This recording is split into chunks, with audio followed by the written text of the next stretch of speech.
If you are new to our channel, don't forget to hit that subscribe button.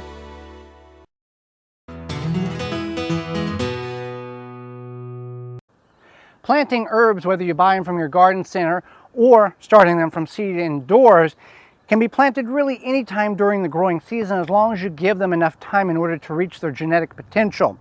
As we reach the middle portions of June, now might be a really good time to go to your local independent garden center, as they may have a surplus of herbs that they're trying to get rid of at a discounted price, and these can go in containers, raised beds, a corner of the garden, even indoors.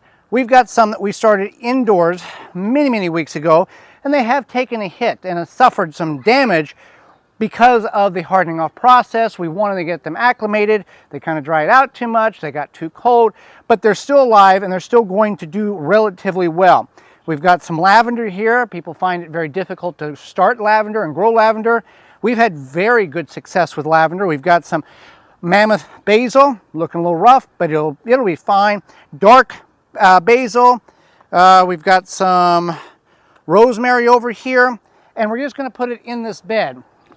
We've got an irrigation system hooked up that we will work through once we get it where we need it to be. Over there where the blocks are that way is what we've already planted beets in. So really very simple. You can add fertilizer, you don't have to. It's up to you. I'm just kind of separating out where my spacing would be. I'm going to go, this bed is 4 foot wide, so I'm going to go 1, 2, 3. 3 is about all I'm going to get. So let's make it a better spacing here for my basil. And then what we will additionally do here, and I'm just going to, I started these in the root maker tray. I'm going to do basil, lavender, rosemary, and then kind of fill in whatever gaps here I have left with what I have. And then also for just fun, I'm going to take some seeds that we have, some herb seeds, and just kind of cascade them throughout the bed and let them see what they can germinate. These are old seeds, so if we can get this big shrub massery of herbs, that's fine. Also, you don't want to have it too compacted where it competes with one another. So kind of, it's a balance. So I'm going to take and pull the plug out. It looks very good. Just going to plant it at the same depth in which it was in the container. You can add mulch to this, which we will do when we have it available. And pull another one here. You can tease the roots slightly. We don't want to do too much damage to the roots because they are little, herbs are not the most forgiving when it comes to root disturbance. All right, so those 3 there don't look too bad. Spacing is not as precise as I'd like it. So then I'll do the basil here, another set of the dark basil here.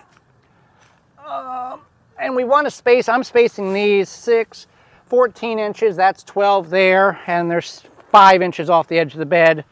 They don't particularly hamper the growth by being too tightly. They're not, competitive too much. So we'll just kind of do the same here with the opal or the dark basil.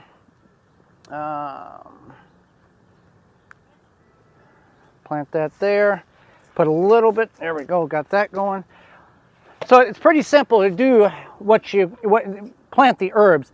Rosemary and the lavender will do the same thing, same spacing, about 1.5 foot, 14 inches apart. And then we'll take seeds and we'll just sprinkle the seeds out here, and then we'll water it in.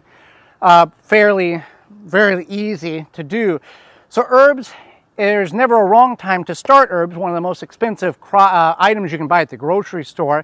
Start them in a hanging pot in the kitchen, south-facing window, underneath a Happy Leaf LED grow light, on the porch patio deck. Really, anywhere that you think you can grow herbs, you can. They don't need direct sunlight. They can usually handle about 5 to 6 hours of intermittent light, and they'll do relatively well. And the key to the herbs, continue to pick them so they continue to put new leaves on.